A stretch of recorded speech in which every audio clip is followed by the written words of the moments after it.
1 Coríntios, capítulo 15. Meus irmãos, a ressurreição de Cristo é o ponto central do cristianismo. O cristianismo é a única religião que se baseia em fatos históricos. Então, outras religiões, como o budismo, o hinduísmo, religiões antigas, as religiões orientais, religiões de mistério, e mesmo religiões contemporâneas, elas são geralmente baseadas em cima do ensino do seu fundador. Mas o cristianismo, ele não é somente baseado no ensino do seu fundador, que é Jesus, mas num fato histórico, que é a morte e a ressurreição de Jesus. Se Cristo não estiver vivo nesse exato momento, nós estamos aqui perdendo tempo, podíamos estar aproveitando esse clima maravilhoso para gozar a vida, fazer qualquer outra coisa prazerosa, sair com a família. Tudo isso aqui é em vão se Jesus Cristo não estiver vivo nesse exato momento, nos escutando, sondando os nossos corações e presente espiritualmente aqui no nosso meio. O cristianismo depende de fatos históricos. Se você não crê na ressurreição de Cristo, literal, de entre os mortos, você não é um cristão. Você não é um cristão. Você pode ser uma pessoa interessada no cristianismo, pode ser uma pessoa que cresceu dentro do cristianismo, mas de fato você não é cristão. O apóstolo Paulo, na carta aos Romanos, no capítulo 10, ele diz que se no seu coração você crer que Jesus ressuscitou dos mortos, e com a boca você professar isso, você vai ser salvo. Com isso dizendo que se alguém não crer de coração que Jesus Cristo está vivo, essa pessoa não é cristã e ela não está salva. A Bíblia, o cristianismo, depende de nós crermos em milagres, porque a ressurreição de Cristo é um milagre. Mortos não ressuscitam. Nenhum de vocês aqui viu uma ressurreição. Mortos não ressuscitam. A ressurreição é algo extraordinário, é fora do normal. É alguma coisa que viola todas as leis naturais, as leis da natureza e a maneira como o mundo funciona.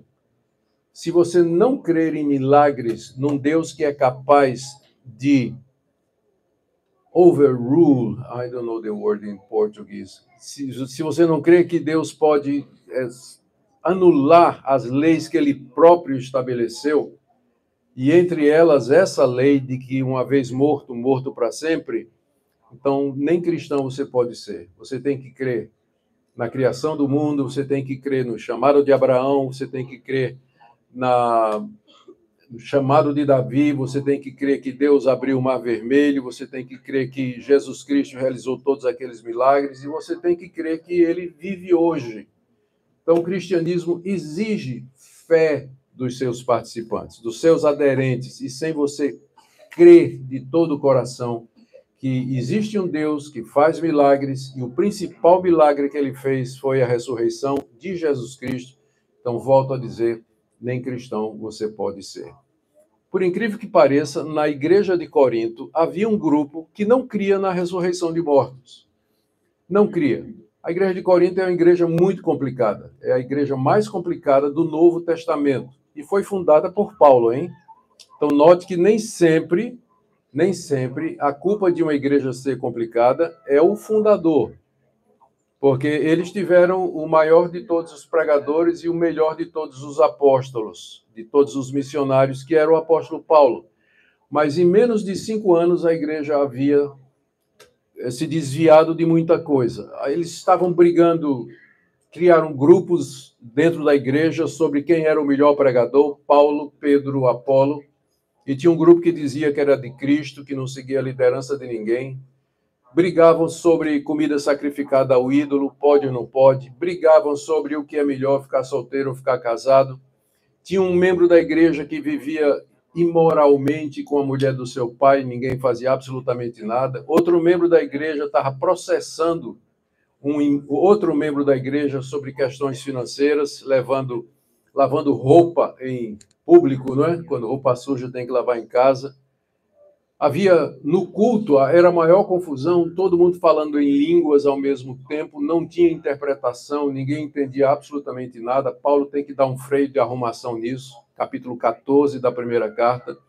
Era uma igreja extremamente complicada e, para piorar, tinha um grupo lá dentro que não acreditava que mortos ressuscitavam. A origem desse grupo é incerta. Duas possibilidades. Primeiro, ex-saduceus. Se vocês se recordam, saduceus eram uma seita do judaísmo que, diferente dos fariseus, eles não acreditavam em anjo, em ressurreição e nem em espírito. Então, pode ser que alguns saduceus tenham se convertido a Cristo, mas ainda mantinham algumas das crenças antigas, o que é muito normal.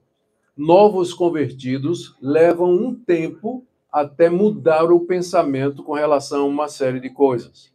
Pessoas que genuinamente creem no Senhor Jesus, elas podem estar equivocadas em outros pontos, que aí, com o tempo, esses pontos vão ser alinhados e ficar mais conforme a palavra de Deus no processo que a gente chama de santificação.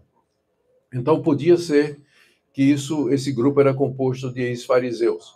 Também naquela época, uma outra explicação, predominava uma filosofia que a gente chama hoje de neoplatonismo, que era baseada nas ideias do genial Platão, que tinha vivido alguns séculos antes, que dividia a realidade em dois andares. No andar de cima era o mundo das ideias, o mundo da perfeição, dos conceitos, o mundo do espírito, o mundo de Deus.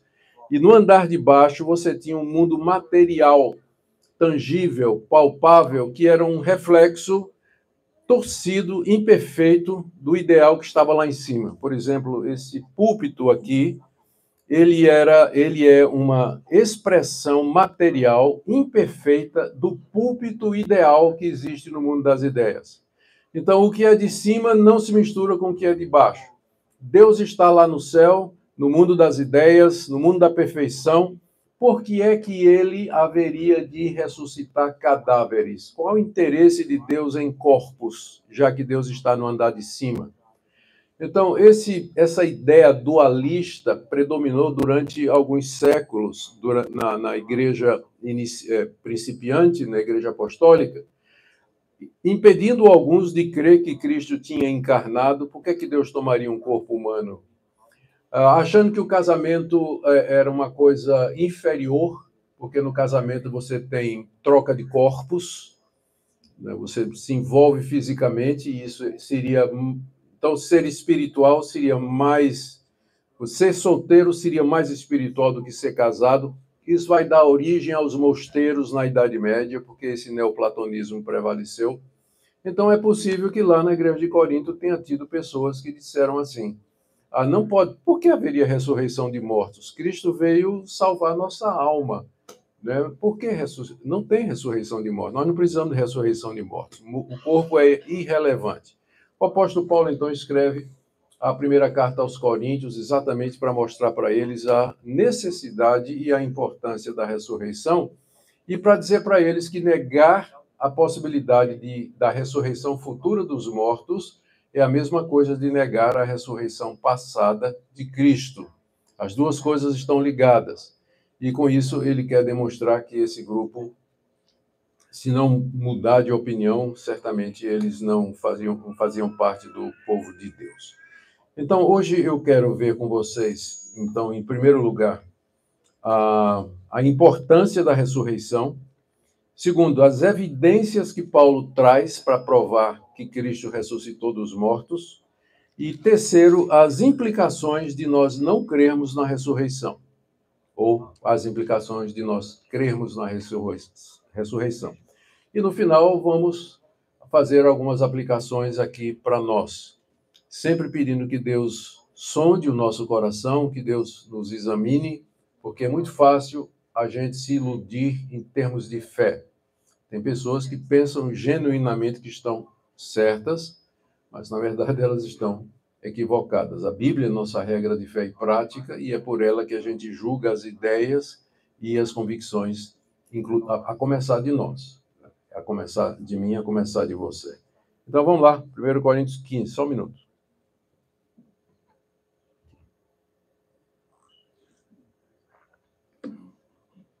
Bom, verso 1º e 2º, o apóstolo Paulo traz o assunto, ele começa o assunto falando da importância de crer na ressurreição. Ele diz: irmãos, venham lembrar o evangelho que vos anunciei. Paulo esteve em Corinto pregando o evangelho é a boa notícia, e como parte da pregação do apóstolo Paulo, ele falou a respeito da ressurreição de Jesus. Quando a Bíblia fala da ressurreição de Jesus, é bom a gente aqui deixar claro do que nós estamos falando, porque tem gente que interpreta diferente. Teve uma época em que os chamados liberais, e isso começou na Alemanha como resultado do iluminismo no século XIX, lá na Alemanha surgiu uma escola chamada Tübingen, era uma escola de teólogos alemães que não acreditavam que a Bíblia era verdade e que eles não acreditavam em milagres. E para explicar que a Bíblia fala da ressurreição de Cristo, eles diziam que Cristo ressuscitava no querigma, na proclamação da igreja. Tipo assim, Cristo vivia porque as pessoas falavam dele.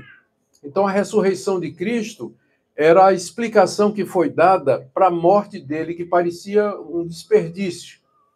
Paulo veio com essa ideia de que a morte de Cristo não foi em vão. Ele morreu para salvar-nos dos nossos pecados. Então isso ressuscita Cristo, isso resgata Cristo. Cristo ressuscita na pregação. O corpo dele continua enterrado lá em algum lugar da Palestina. Os ossos, né, a caveira, o que resta dele. Mas ele ressuscita na pregação e na memória que nós temos dele. Quando a gente celebra a ceia, a gente lembra de Jesus, ele vive. Então, esses dizem que a ressurreição não existiu, não foi física, não foi literal, nunca Cristo saiu daquela tumba que nós não sabemos onde está. Mas isso tudo é invenção dos discípulos. Quando Paulo fala da ressurreição, ele não fala nesses termos. Ele fala de uma ressurreição física, literal, de entre os mortos.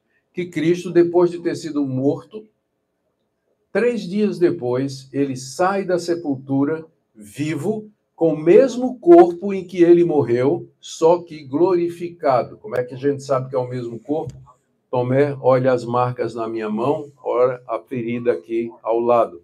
Era o mesmo corpo com que ele morreu, só que era um corpo agora imortal, glorificado, que jamais poderá voltar a morrer. Quando Paulo fala sobre ressurreição, ele fala disso aí. Cristo ressuscitou literalmente, fisicamente, de entre os mortos. E Paulo tinha pregado isso, né? Verso 1º, irmãos, e venham lembrar o evangelho que eu já anunciei.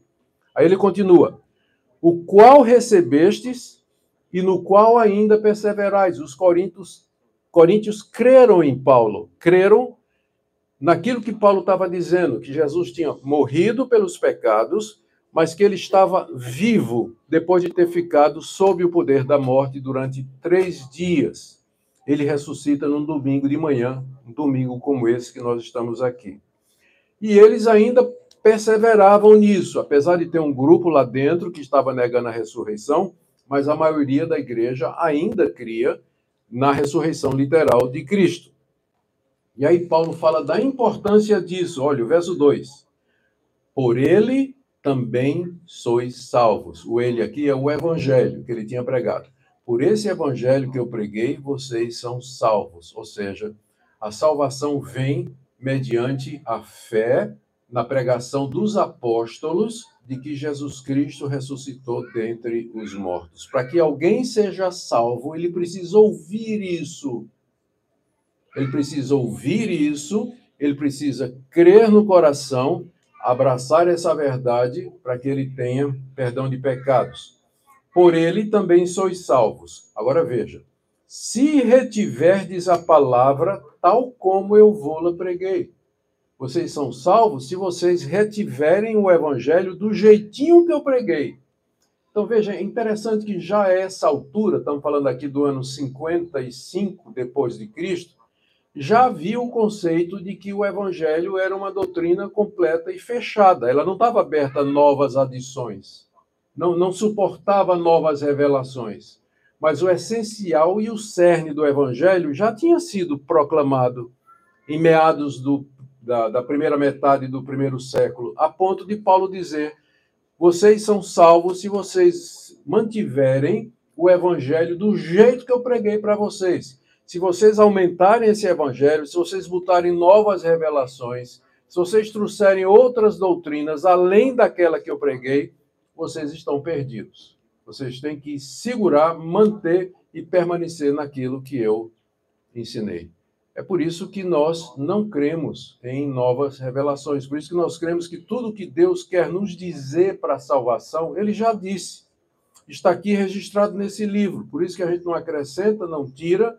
E um dos lemas da reforma é sola Escritura, somente a Bíblia. Nada de tradição, nada de novas revelações, nada de acrescentar por conta de costumes, práticas ou pragmatismo. Mas aquilo que foi pregado pelos apóstolos. Se você permanecer no ensino bíblico do que os apóstolos ensinaram, você será salvo. Senão, Paulo diz aqui, você creu em vão. Ou seja, sua fé é falsa. Você pode ter fé, mas tem fé na coisa errada. O que salva não é a fé. O que salva é aquilo em que você crê. Você pode ter fé, mas pode ter fé num Deus falso, numa ideia falsa, num evangelho falsificado, e isso não vai salvar você dos seus pecados. Então vejam a importância, primeiro, do ensino apostólico, e segundo, da ressurreição de Cristo, literal, física, verdadeira, de entre os mortos. A partir daí, Paulo começa a dar algumas evidências da ressurreição de Cristo. Literalmente não seria preciso, e num certo sentido, até em vão, porque você pode apresentar evidências racionais, lógicas para as pessoas, mas se Deus não iluminar o entendimento delas, elas jamais vão se render à lógica espiritual com que o evangelho é pregado. Isso não quer dizer que nós não devamos falar para as pessoas que Cristo vive, mas a gente sabe que se o Cristo que vive não chamar essas pessoas, não iluminar o coração delas, elas jamais vão entender. Isso, entretanto, não impede que nós apresentemos argumentos para dizer por que é que nós cremos na ressurreição de Cristo Jesus. A primeira evidência que Paulo coloca são as Escrituras do Antigo Testamento. Ele vai dizer que o que ele pregou a respeito da morte e da ressurreição de Jesus não é alguma coisa que ele inventou, mas alguma coisa que já estava escrito antes, 600, 700 anos antes de Cristo. Os profetas de Israel já tinham anunciado com precisão a morte e a ressurreição de Jesus. Veja como ele diz aqui, verso 3 e 4. Antes de tudo, vos entreguei o que também recebi, que Cristo morreu pelos nossos pecados, segundo as Escrituras, que foi sepultado e ressuscitou ao terceiro dia, segundo as Escrituras. A essa altura, os judeus já tinham o que a gente chama um cânon hebraico, já tinham uma coleção de livros que eles consideravam como palavra de Deus. Esses 39 livros, eles foram definidos, ou já eram aceitos na época de Jesus, embora oficialmente somente no ano 90, num concílio chamado Jamnia, os judeus, uma cidade chamada Jamnia, os judeus se reuniram e fecharam com o que hoje nós conhecemos os livros do Antigo Testamento. Mas na época de Jesus, na época de Paulo, os judeus já trabalhavam com o conceito de um cânon fechado. Livros escritos em hebraico, a partir dos 5 livros de Moisés, e que concordavam e seguiam o mesmo espírito profético de Moisés. Eram esses livros que são chamados de Escritura. Era essa a Bíblia dos apóstolos, a Bíblia hebraica, dividida em lei, profetas e escritos. É uma divisão um pouco diferente da nossa, mas são os mesmos livros. Os mesmos livros. Então, Paulo diz, de acordo com as Escrituras hebraicas, aceitas como sendo inspiradas por Deus, Cristo morreu pelos nossos pecados. Está aí no verso 3. Aí você pergunta, Antigo Testamento, onde é que está isso? Eu posso citar para vocês dezenas de lugares, mas o mais conhecido é Isaías 53. Lá o profeta descreve a morte de Cristo. Ele foi ferido pelas nossas transgressões, moído pelos nossos pecados. o castigo que nos traz a paz estava sobre ele, pelas suas pisaduras fomos sarados, como ovelha muda ele foi levado ao sofrimento. Parece que Isaías está ao pé da cruz, vendo Jesus morrendo e ele ali registrando como se ele estivesse vendo isso 600 anos antes de Cristo. Então, Paulo está dizendo, olha, isso aqui não é uma coisa que eu inventei, não. Os profetas, 600 anos antes, já tinham anunciado que Cristo haveria de morrer pelos nossos pecados. Ele não morreu para dar o exemplo, ele não morreu porque era um reformador religioso que foi rejeitado, mas a morte dele foi planejada por Deus 600 anos, segundo o profeta Isaías, e desde a eternidade, segundo outras passagens da Bíblia. Então, é o cumprimento da palavra e da promessa do Deus que não pode mentir. A mesma coisa com relação à ressurreição, final do verso 3, aliás, verso 4. Ele foi sepultado e ressuscitou ao terceiro dia, segundo as Escrituras. Oséias, capítulo 6, verso 2. Ele nos matará e depois de 3 dias nos ressuscitará. Claro, sobre a ressurreição. O Davi, no Salmo 16, verso 18, não deixarás a minha alma na morte, não permitirás que o teu santo veja a corrupção. O santo ali é o Messias. Ele não veria a corrupção, ele não apodreceria na sepultura, porque Deus o ressuscitaria antes que isso acontecesse. Então, várias passagens do Antigo Testamento também falando da ressurreição do Messias, que ele haveria de reviver. Primeira evidência que Paulo traz da ressurreição de Cristo é as escrituras hebraicas. Elas testificaram muito tempo antes daquilo que haveria de acontecer.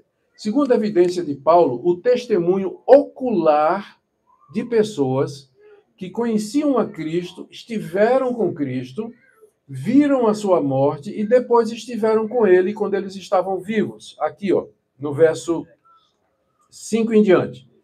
Apareceu a Cefas, Cefas é Pedro.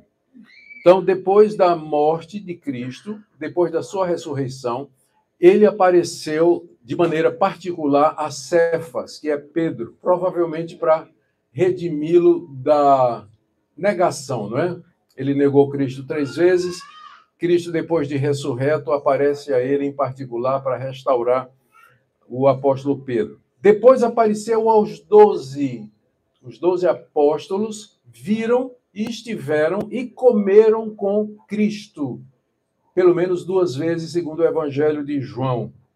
Depois foi visto por mais de 500 irmãos de uma vez só. A maioria sobrevive até agora, alguns já morreram. Era como se Paulo dissesse, olha, tem 500 pessoas que viram Cristo depois da sua morte. Então, conversa com elas. A maioria delas está viva ainda. Pode perguntar. Testemunho ocular que no primeiro século, ainda hoje é, mas o primeiro século era considerada a evidência ou a prova mais forte de todas. Tanto é que a lei de Moisés dizia que pela palavra de 2 ou 3 testemunhas, todo fato será confirmado. Aqui tem 500, né? Ele diz, olha, tem 500 pessoas que tiveram com Cristo e você pode falar com elas. Depois ele diz no verso 7, depois foi visto por Tiago, que talvez foi a ocasião da conversão de Tiago. Tiago aqui não é o Tiago apóstolo, mas o Tiago irmão de Jesus, que antes de Jesus morrer e ressuscitar, ele não cria que Jesus era o Messias, que o irmão mais velho dele, né? Que ele era meio irmão de Jesus, ele não cria que Jesus era o Messias. Mas foi talvez depois dessa aparição de Cristo, Cristo se manifestou a Tiago, que Tiago se converte. E a gente encontra Tiago liderando o Concílio de Jerusalém, está lá em Atos capítulo 15, e ele é o autor da carta de Tiago, que está no cânon. Tá? Quem escreveu a carta de Tiago não é o Tiago apóstolo que morreu cedo, decapitado por Herodes, mas é o Tiago, irmão de Jesus, que se converte aqui nessa aparição de Cristo para ele. Depois, verso 7, ele foi visto por todos os apóstolos. O que Paulo está fazendo aqui? Ele está dizendo o seguinte, olha, a ressurreição de Cristo é central. Se você não crer nela, você não é cristão, você não está salvo. Que A ressurreição é um fato, diz o apóstolo Paulo. Primeiro, foi predito nas Escrituras com precisão. Segundo, foi testemunhado por mais de 500 pessoas, pelos discípulos dele, que foram escolhidos exatamente por ele. Agora, a terceira evidência, Paulo diz, por último, foi visto por mim. Eu vi. Está aí, ó, no verso 8. E afinal, depois de todos, foi visto também por mim, como por um nascido fora de tempo. Esse evento, todos nós conhecemos, aconteceu no caminho de Damasco. Paulo era perseguidor da igreja, ele era um fariseu convicto, zeloso, ele achava que estava fazendo um serviço a Deus, matando os cristãos, prendendo e levando para a morte os cristãos. Tinha conseguido autorização com a liderança do Sinédrio em Jerusalém para fazer uma visita às sinagogas na cidade de Damasco, onde tinha uma grande comunidade judaica, para descobrir que judeus haviam crido em Jesus, para levá-los presos a Jerusalém, para serem julgados pelo Sinédrio e, posteriormente, presos ou mortos, como Estevão, lá em Atos capítulo 7. E no caminho para Damasco, esse fariseu é surpreendido com uma luz mais forte do que o sol ao meio-dia, e ele ouve uma voz em hebraico, por isso que diz o texto que os soldados não entenderam, porque só quem falava hebraico ali era ele. Vocês lembram que quando os judeus vieram do cativeiro, eles não falavam mais hebraico, eles falavam aramaico, que era a língua dos babilônicos. Falavam aramaico e grego, que era o inglês da época, né? É a língua universal. Agora, os rabinos, como Paulo, falavam hebraico, para poder ler as escrituras e ensinar as escrituras. Então, Cristo aparece e fala em hebraico com Paulo, por isso que diz lá o texto que os demais não ouviram a voz e não entenderam nada, não viram ninguém, não entenderam nada, exatamente por conta disso. E Cristo, então, fala com Paulo, pergunta por que ele o está perseguindo e o manda para Damasco para ser batizado e convertido. E a partir dali, Saulo se torna, Paulo, o maior pregador do evangelho que nós já conhecemos, que nos deu 16, 17 cartas aqui no cânon bíblico das 27 cartas que nós temos aqui. Ele diz aqui no verso 8, afinal, depois de todos, foi visto também por mim. Quando ele diz aqui depois de todos, ele quer dizer por último. Isso aqui é muito importante. A última pessoa a quem Cristo apareceu com o corpo da ressurreição foi o apóstolo Paulo. Você me diz, mas e João, lá na ilha de Patmos? Aquilo não foi uma aparição de Cristo no corpo da ressurreição. Aquilo foi uma visão que João teve. Qual é a diferença? Se você estivesse ao lado de Saulo de Tarso, lá no caminho de Damasco, quando Cristo apareceu a ele, você teria visto a luz e ouvido a voz. Como diz aqui que os acompanhavam Paulo, eles viram a luz e ouviram a voz, só não entenderam. Mas se você estivesse ao lado de João, na ilha de Patmos, você olharia para João e João estaria assim, ó. E você olharia para o céu, só veria nuvens, porque tudo aquilo estava acontecendo na cabeça de João. A visão é interior, a aparição é externa. A última vez que Cristo apareceu a alguém foi a Paulo. Por último de todos, foi visto também por mim. É por isso que nós não temos apóstolos mais. Porque uma das condições para que alguém fosse apóstolo é que fosse testemunha da ressurreição de Cristo. Todos os 12 e Paulo viram Cristo depois da ressurreição. Depois disso, não mais. Então, todos aqueles que pretendem ser apóstolos, seguidores dos apóstolos, sucessores apostólicos, eu não vou dizer o nome de quem acha que é sucessor de Pedro, incorre no erro absurdo, porque nenhum deles viu o Cristo ressurreto e, portanto, não são apóstolos. Mas a nossa igreja, a igreja cristã, ela é apostólica. Em que sentido? Ela se baseia na palavra que os apóstolos escreveram. Então, eu não preciso de apóstolo hoje, porque eu abro a Bíblia e eu encontro o apóstolo Paulo, o apóstolo Pedro, o apóstolo Mateus, eu encontro aqui todos os aquele que escreveu a carta aos Hebreus, alguns acham que é Paulo, enfim, Tiago, Judas, que não eram apóstolos, mas eram associados aos apóstolos. Por isso que nossa igreja é apostólica. Eu não preciso de apóstolo vivo. O bom é o morto, né? O bom é o morto, porque ele deixou o legado por escrito para nós aqui. E é o que nós precisamos, nada mais do que isso. Paulo, com isso, está dizendo: eu sou testemunha da ressurreição de Cristo Jesus, que é o ponto importante aqui. Ele faz aqui uma exceção, né? Ele faz aqui uma ressalva. Ele diz: eu sou, verso 9, o menor dos apóstolos, que mesmo não sou digno de ser chamado apóstolo, pois persegui a igreja de Deus. Paulo sempre estava consciente do pecado que ele havia cometido, embora, é claro, ele tivesse certeza do perdão. Mas isso sempre acompanhava Paulo. O fato de que, antes de conhecer a Cristo, ele foi o responsável pela morte de vários cristãos, ou diretamente ou indiretamente, como no caso de Estevão. Mas, verso 10, pela graça de Deus sou o que sou, e a sua graça que me foi concedida não se tornou vã.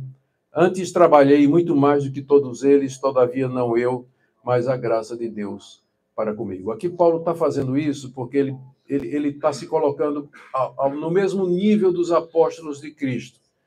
Mas ele quer dizer que ele é isso somente pela graça de Deus. E por essa graça ele trabalhou até mais do que os outros. E é verdade, se você lê o livro de Atos dos Apóstolos, né, quem realmente levou o cristianismo para os limites das províncias imperiais foi o apóstolo Paulo. Trabalhou mais do que todos, mas isso somente pela graça de Deus. Somente pela graça de Deus. Mas, verso 11, seja eu ou sejam eles, os 12, assim pregamos e assim crestes. No fim, Paulo diz, não importa se fui eu, ou se foi Pedro, se foi Tiago, se foi Bartolomeu, se foi Mateus que pregou para vocês, o que importa é que nós pregamos a ressurreição e vocês creram. E por isso vocês estão salvos. Agora, vejam a consequência, que eu estou na minha terceira parte agora, as consequências de nós não crermos na ressurreição de Cristo. Verso 12, ele introduz o problema. Ora, se é corrente pregar-se que Cristo ressuscitou dentre os mortos, como, pois, afirmam alguns dentre vocês que não tem ressurreição de mortos?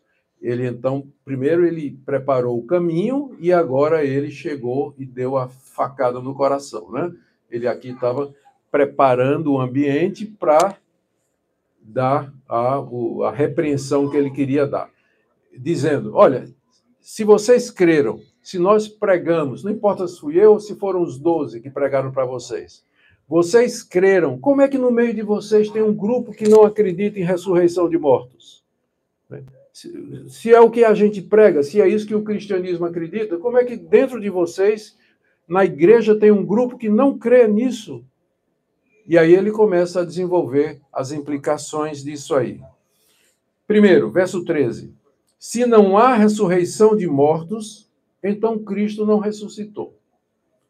Se esse pessoal está certo, que mortos não ressuscitam, qual é a principal implicação?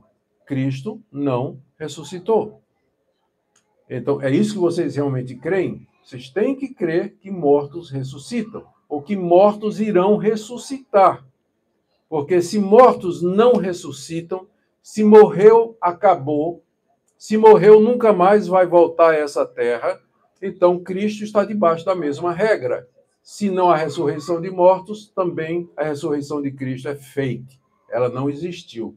Ela foi ilusão. Então, estão certos os judeus que dizem que os discípulos foram lá de noite, no sábado à noite, removeram a pedra, esconderam o corpo de Cristo e depois inventaram a história da ressurreição. Porque se mortos não ressuscitam, Cristo também não ressuscita. Se Cristo não ressuscitou, nós temos que achar uma explicação para o início do cristianismo. O que é que essas 500 pessoas viram? O que é que eu vi no caminho de Damasco? Tive uma ilusão? E tem gente que diz isso, né? Foi uma uma explosão psicológica, foi um surto, onde as pessoas, quando querem muito uma coisa, elas acabam vendo aquela coisa num surto psicológico. Então, o pessoal vem com essa explicação. Se vocês não creem que mortos ressuscitam, então Cristo não ressuscitou. Se Cristo, agora a segunda implicação, se Cristo não ressuscitou, é vã a nossa pregação e vã a vossa fé. A nossa pregação é em vão. Por quê? Porque nós estamos dizendo, arrependam-se, creiam em Jesus, porque ele morreu pelos pecados e ele ressuscitou para provar que a morte dele foi aceita por Deus como pagamento pelos pecados. Agora, se Cristo não ressuscitou, essa pregação é em vão, porque o pregador está prometendo uma coisa que não existe.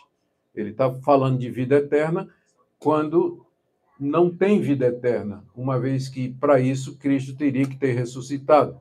E, portanto, a fé de vocês é em vão. Vocês estão crendo numa mentira, porque o que salva não é a fé, não é a sinceridade, não é a boa intenção, mas aquilo em que você acredita. Se Cristo não ressuscitou, a nossa pregação é em vão e a fé de vocês também é em vão. Terceira consequência, verso 15. Nós somos tidos por falsas testemunhas de Deus. Paulo falando aqui. Porque temos asseverado contra Deus que ele ressuscitou a Cristo, ao qual ele não ressuscitou, se é certo que mortos não ressuscitam. Essa tradução aqui, ela fica meio difícil, né? Somos tidos por falsas testemunhas de Deus porque temos asseverado contra Deus. Aqui não é, o certo é before God, não é against God, but before God. Nós asseveramos diante de Deus, não é contra Deus, não é? Nós asseveramos diante de Deus que Cristo realmente ressuscitou dos mortos. Se é certo que mortos, ao qual ele não ressuscitou, se é certo que mortos não ressuscitam. O que é que Paulo está dizendo aqui? Nós somos falsas testemunhas. Porque eu estou dizendo que eu vi Cristo ressurreto, Pedro está dizendo que viu Cristo ressurreto, Tiago está dizendo que viu, 500 irmãos, maioria vive, estão dizendo que Cristo ressuscitou, as escrituras hebraicas dizem que ele haveria de ressuscitar. Então, tudo isso é mentira.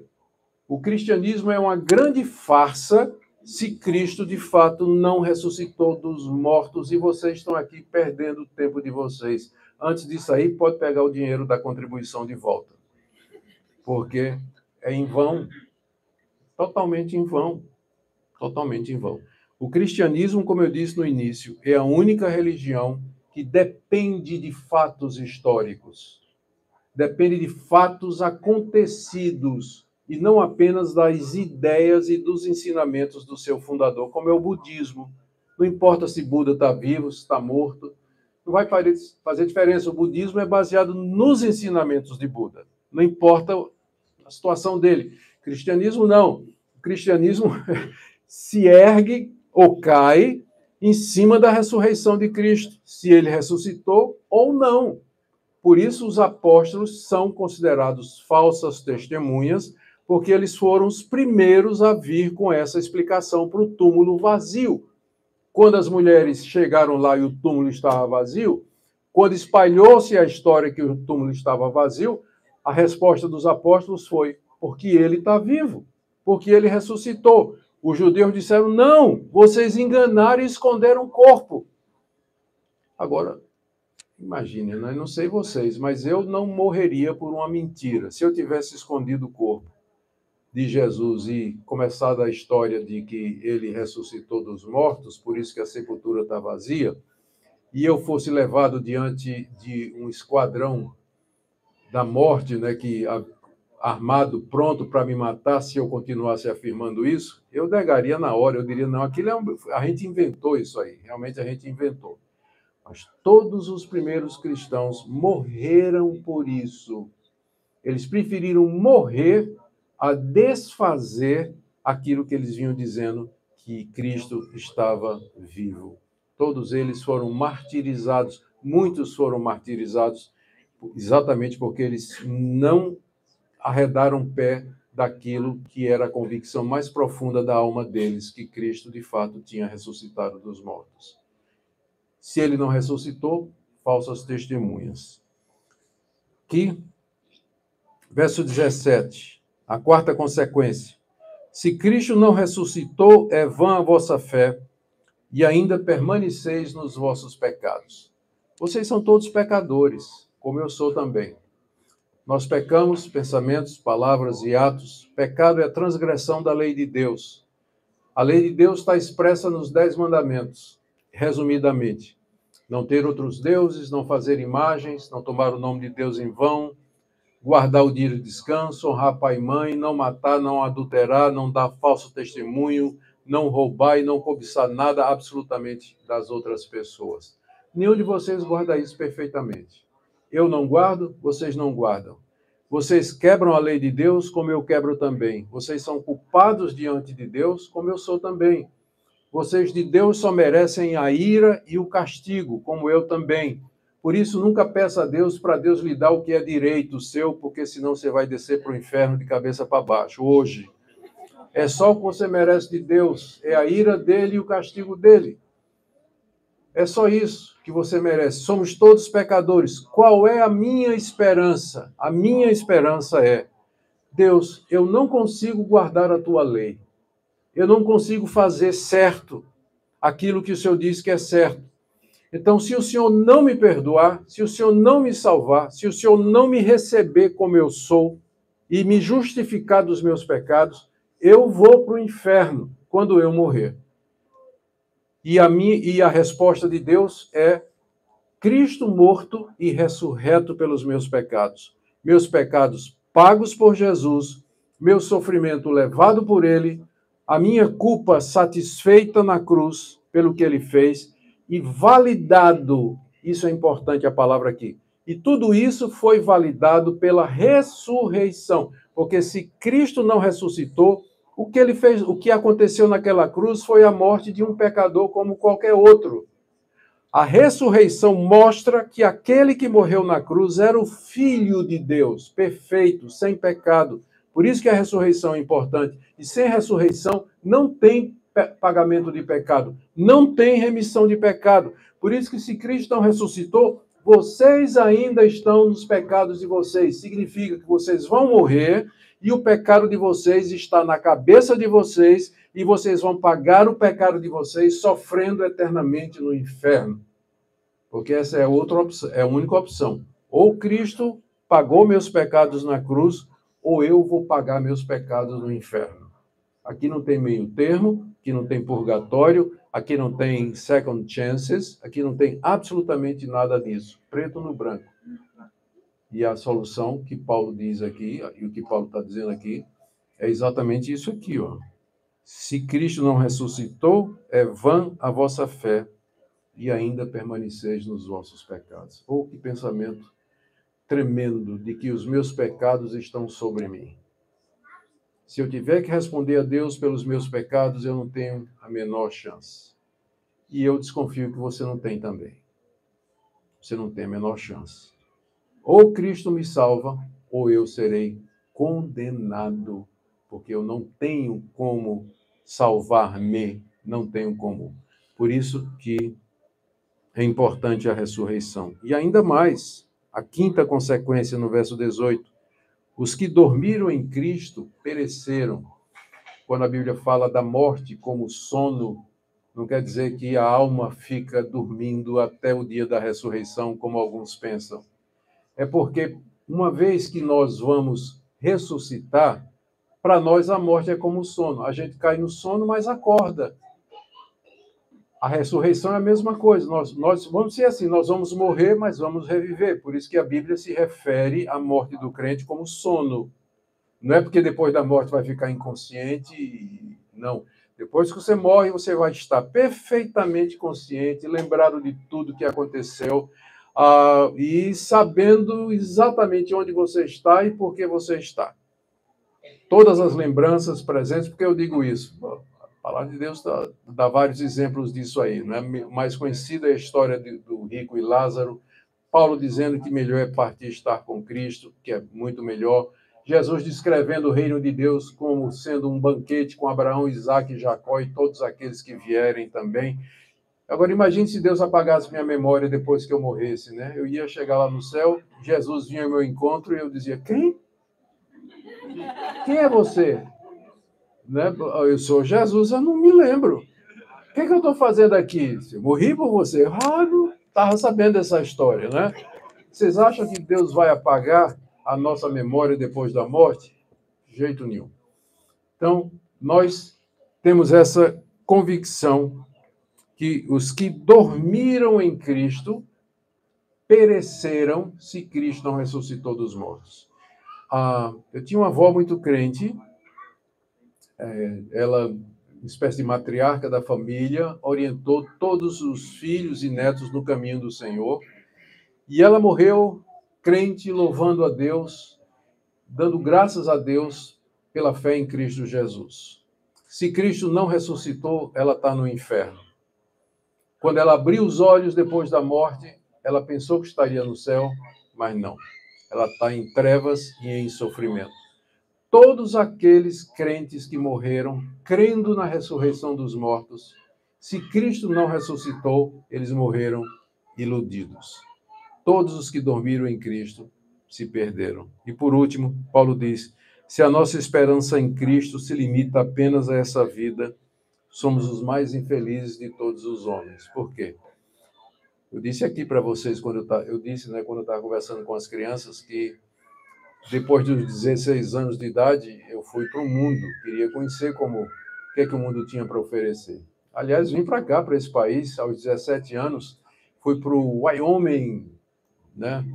Pela reação de vocês, é isso mesmo, é um estado, uma cidadezinha chamada Lander, e lá eu fiz meu último ano de high school, lá que eu aprendi a fumar maconha, beber, e uma série de outras coisas lá, né? Sexo, primeira vez. Voltei para o Brasil completamente diferente de como eu saí. Os Estados Unidos tem esse efeito, né, na pessoa. Uma vez que você vem para cá, você nunca volta o mesmo, né? Ou para o bem ou para o mal. E... e vivi uma vida longe de Deus, mas se você me perguntasse se eu era satisfeito, eu era. Eu diria para você que eu era um pecador satisfeito. Eu gostava de velocidade, de prostituição, bebida, boate, gostava de toda essa violência, gostava demais disso aí. Até um dia que Deus me mostrou que era a verdadeira felicidade. Mas se Cristo não ressuscitou, eu sou o mais infeliz de todos os homens, porque abandonei uma vida de prazer, de alegrias e tudo mais, por uma confiança, por uma fé em alguma coisa que não existe. Somos, de fato, os mais infelizes de todas as pessoas se Cristo não ressuscitou dos mortos, porque muitos de nós morreram por causa disso. Perderam suas propriedades, perderam sua liberdade, foram mortos, torturados, tudo em vão se Cristo não ressuscitou dos mortos. Por isso que a pergunta mais importante nessa manhã é: você crê de coração que Jesus Cristo está vivo? Porque se você não crê, você não é um cristão verdadeiro, você está nos seus pecados, você está condenado e precisando voltar humilhado diante de Deus e pedir que Ele purifique o seu coração e a sua fé. Algumas implicações para nós. Em primeiro lugar, se de fato Cristo ressuscitou como nós cremos, nós podemos enfrentar qualquer problema aqui nesse mundo, porque nós sabemos que haverá ressurreição dos mortos e que nós estaremos ao lado do nosso Salvador. Podemos enfrentar tribulações, a doença, a morte prematura, câncer terminal, dificuldades financeiras, porque nós sabemos que algo muito melhor nos aguarda. Nós temos esperança, nós não somos como as outras pessoas. Segunda implicação: se Cristo ressuscitou dos mortos, você pode todo dia chegar-se para Ele, confessar os seus pecados, pedir perdão para Ele, porque Ele vive. Ele morreu, mas Ele ressuscitou. Terceira coisa, você não precisa ter medo da morte. Você vai enfrentar a morte com confiança, sabendo que a morte é um sono. e você vai acordar na presença dele com um corpo imortal, um corpo perfeito que não pode morrer. Nada nos consola mais do que a ressurreição de Cristo. Última coisa que eu queria dizer para vocês: se Cristo vive como nós cremos que ele vive, você tem um intercessor diante de Deus em seu favor. Você pode chegar diante dele com seus problemas, com suas angústias, sabendo que ele intercede diante do Pai por você. Ele pede ao Pai por você. Temos um advogado junto ao Pai. Olha o que é que João disse. Filhinhos, estas coisas, capítulo 2 da primeira carta. Filhinhos, estas coisas vos escrevo para que não pequeis. Mas se alguém pecar, nós temos um advogado junto ao Pai, Jesus Cristo, o justo, e ele é a propiciação pelos nossos pecados.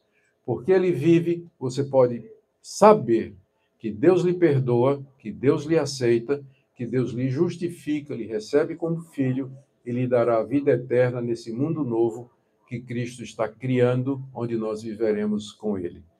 Não é à toa que o cristianismo, de fato, depende da ressurreição de Jesus. Se ele está vivo, louvado seja o nome dele, nós somos os mais felizes de todos os homens, de todas as pessoas. Amém? Nós vamos orar, vamos ficar em pé.